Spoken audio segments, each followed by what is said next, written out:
네, 여러분. 오늘은 브이로그과 매치 함수로 시험에 자주 나오는 유형의 문제 질문 주셔서 가지고 왔고요. 1급에서는 텍스트 나누기랑 데이터 통합이 자주 나오던 유형이 아니어서 약간 헷갈려 하시는 부분이 있어서 그것도 가지고 왔습니다. 그럼 첫 번째 문제 함수부터 볼게요. 우리 시험에서 좀 자주 볼 수 있는 유형이 인덱스랑 매치 맥스 중첩 또는 vlookup이랑 매치 중첩. 요게 좀 자주 나오죠. hlookup과 매치도 가끔 나오기는 하지만 vlookup과 매치를 좀 더 자주 내는 편이에요. 그래서 미리 구조를 작성해 놨는데 보시면 어떠한 숫자랑 옆에 있는 할인율 가지고 와서 곱해라, 더해라 이런 문제들을 자주 내거든요. 그래서 이번에도 역시나 할인 가격과 출고량 기준 직영점과 가맹점을 구분해서 할인율을 가지고 오도록 표를 만들어 놨어요. 그래서 vlookup을 쓰라고 나온 거고요. 매치는 이제 직영점과 가맹점 둘 중에 어떤 건지 열번호를 주기 위해서 매치 함수를 같이 사용하도록 나왔어요. 그래서 이 5셀의 계산을 하실 때 내 옆에 있는 출고량을 들고 가서 첫 번째 열에서 찾은 다음에 그 옆에 있는 할인율을 가지고 올 건지 아니면 그 옆에 있는 가맹점의 할인율을 가지고 올 건지 열번호를 써주실 때 매치 함수로 점포 유형이 직영점인지 가맹점인지를 찾아주시는 거죠. 1번인지 2번인지. 자, 우리 근데 매치 함수로 이렇게 두 칸 주고 찾으라고 하면 1번, 2번 이렇게 나오겠죠. 직영점이 1번, 가맹점이 2번으로 나올 거예요. 자, 그런데 우리 vlookup에서는 출고량 찾으면 그 옆에 있는 직영점, 그 옆에 있는 가맹점 이렇게 되죠.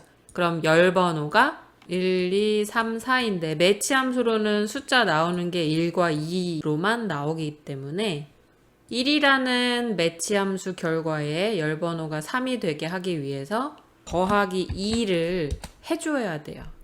그래야지만 vlookup에서 출고량부터 전체표 잡았을 때 직영점을 가져오려면 3번이 되는 거고 가맹점을 가져오려면 4번이 되는 거예요.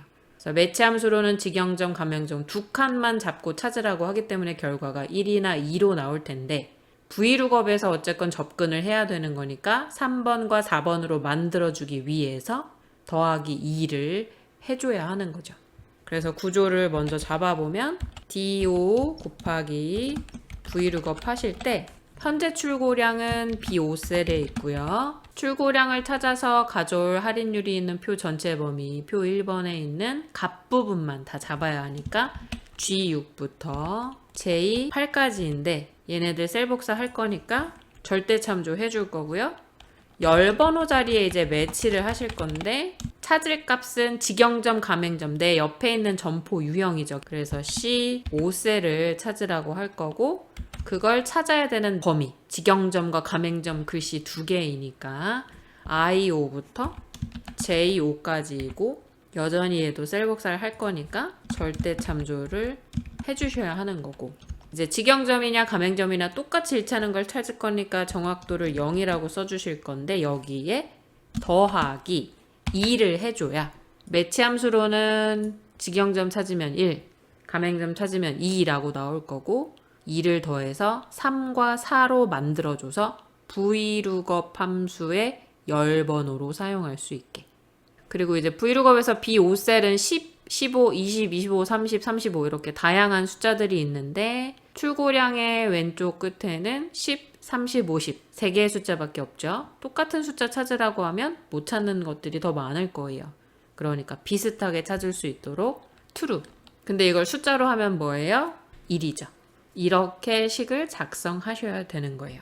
시험에 자주 나오는 유형이니까 헷갈리지 않게 꼭 외워두셔야 돼요. 그럼 출고량을 왜 1부분을 잡고 2부분을 잡으면 안 되냐? Hlookup과 Vlookup은 작은 숫자 쪽을 잡아주셔야 모든 숫자들이 값을 비슷한 걸 찾으라고 할 때 찾을 수가 있어요. 만약 29, 49 이렇게 두 개의 칸만 잡게 되면 마지막 셀 부분은 6%, 3% 가져올 수 있는 값의 범위가 존재하지 않기 때문에 값을 가져올 수 없게 되고 10, 15, 20, 25 요 4개의 숫자는 29와 49 범위 안에 해당이 안 되기 때문에 찾을 수가 없게 돼요. 그래서 항상 V룩업, H룩업 하실 때 값 찾는 부분은 작은 숫자가 있는 부분이 시작이 되어야 해요. 그럼 이 5셀의 결과 구해볼게요. 할인 가격 곱하기 V룩업. 찾을 값은 출고량이고요. 쉼표. 출고량의 첫 번째부터 남은 표 전체다.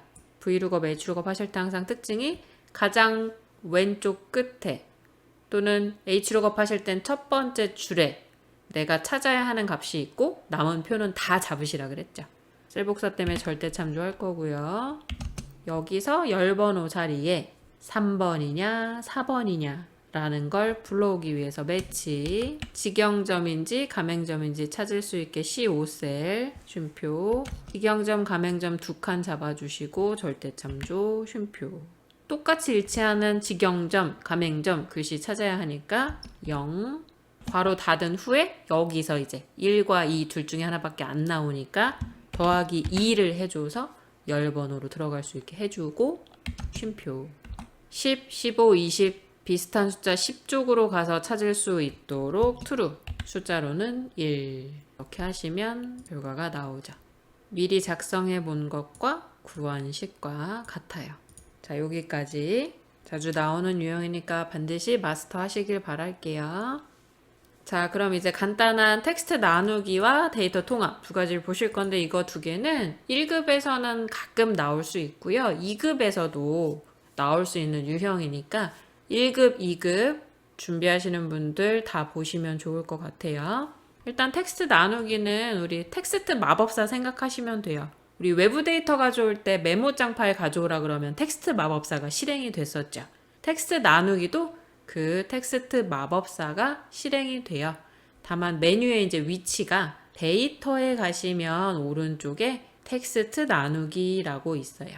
텍스트 나누기 할 부분을 잡고 메뉴 텍스트 나누기를 누르시고 지금 쉼표로 일정하게 분리가 되어 있으니까 구분기호로 분리됨.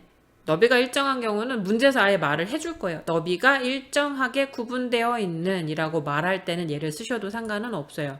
99.9%는 구분기호니까 얘를 선택을 해주시고 지금은 쉼표로 되어 있기 때문에 구분기호로 체크를 했어요.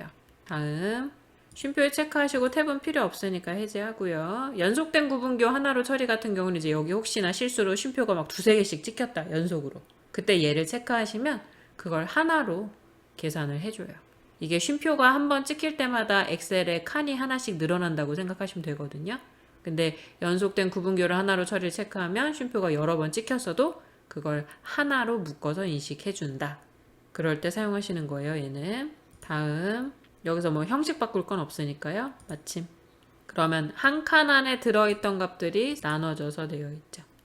그러면 여기 있던 표의 서식, 회색, 그 다음에 테두리 선 이런 거 그대로 하고 싶다. 그러면 B2부터 11까지 서식되어 있는 부분 복사, 컨트롤 C 눌러서 복사하시고요.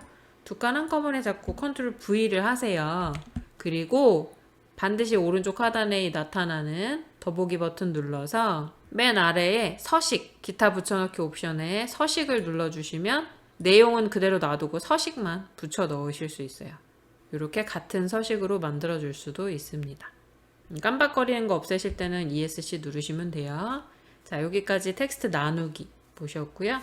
마지막 데이터 통합. 우리 데이터 통합 문제도 1급에서도 요즘 그 매크로가 분석 작업에서 기타 작업으로 옮겨가면서 분석 작업에 좀 쉬운 유형의 문제들을 주다 보니까 뭐 텍스트 나누기, 데이터 유효성 검사, 데이터 통합, 자동 필터 막 이런 것들을 넣더라고요. 그래서 데이터 통합도 문제를 만나셨다고 해서 설명을 한번 드릴게요. 구할 표가 조건으로 제공되는 표들과 다른 모양이라고 해서 걱정 안 하셔도 돼요.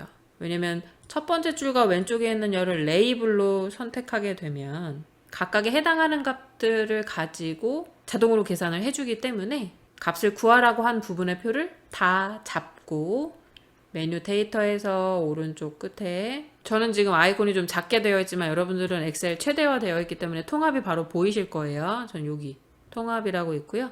눌러주시는데 자, 여기서 함수는 이제 합계, 최대, 최소 이런 걸 말해주면 이제 여기서 함수 바꿔주시면 되고요. 지금은 평균. 참조 부분에 다른 시트에 있으면 그 시트 누르고 드래그 해주시면 돼요. 다른 시트에 있는 내용들을 통합하라는 문제도 보셨다고 해요, 학생분들이. 그럴 때는 그냥 그 시트 가서 드래그하고 추가하시면 돼요. 지금은 다른 시트에 있는 건 아니지만 혹시 그렇게 나올 때도 가서 하셔도 된다는 걸 보여드린 거고요. 지금은 내가 점포 유형 기준으로 가격 가지고 평균을 계산할 거니까 추가해야 될 표도 출고량은 잡지 마시고 점포 유형부터 전체를 잡으시면 돼요. 왼쪽 열과 첫 번째 행을 기준으로 여기 사용할 레이블에 체크를 해주실 거기 때문에 왼쪽 열과 첫 번째 행만 맞춰주시면 돼요. 그러니까 출고량은 잡으시면 안 되는 거죠. 표가 이렇게 생겼다고 해도 내가 구할 부분의 점포 유형과 할인 가격을 이름표로 줘서 해당하는 값들끼리 알아서 계산을 시키려면 참조 부분도 점포 유형부터 잡으셔야 되는 거예요. 그럼 값 부분만 이렇게 잡으면 돼요? 지금 이 표에서는 문제가 없어요, 사실은. 이렇게만 잡으셔도. 왼쪽 열만 레이블로 줘도 돼요. 왜냐면 점포 유형별로 평균 계산하라고 하면 이 숫자들 가지고 평균 계산할 거기 때문에. 근데 시험 보실 때 표가 이렇게 돼 있는 게 아니라 더 많은 내용이 있을 수도 있기 때문에 헷갈리실 걸 대비해서 왼쪽 열과 첫 번째 줄은 이름표로 줄 수 있게 항상 잡아주시는 게 좋아요. 그래서 지금은 C2부터 D8까지 잡으시고 추가, 두 번째는 G2부터 H8까지 잡으시고 추가, 세 번째는 K2부터 L8까지 잡으시고 추가. 그리고 반드시 첫 행과 왼쪽 열 레이블에 체크를 하시면 알아서 왼쪽에 있는 값들과 첫 번째 줄에 있는 걸 이름표로 자기들이 파악을 해서 숫자들을 가져다가 계산을 해주는 거죠. 그래서 데이터 통합하실 때 막 표의 모양이 다르다고 당황하시는 분들이 있으세요. 당황하지 마시고 첫 번째 줄과 왼쪽 열을 이름표로 줘야 한다. 그러면 참조되는 부분도 전체를 잡는 게 아니라 사용해야 할 부분만 잡으면 된다라는 것만 꼭 기억하세요. 그래서 오늘 영상은 제일 복잡한 건 이 함수 문제죠. 복습 꼭 많이 해주시고요. 모르시는 문제는 그냥 넘어가지 마시고 알게 될 때까지 꼭 반복해서 본인 걸로 만드셔야 돼요. 시험장 가시면 문제가 똑같이 나오는 게 아니라 말을 바꿔서 내기 때문에 원리를 이해하고 있지 않으시면 문제를 풀기가 힘드세요. 그래서 지금 공부하실 때 조금 힘들더라도 시간이 오래 걸리더라도 반드시 원리를 이해하고 문제를 푸시는 걸 추천합니다. 오늘도 공부하느라 수고 많으셨고요. 조금만 더 힘내서 우리 한 번에 합격하도록 하자고요. 여러분 오늘도 함수 공부하느라 수고하셨어요.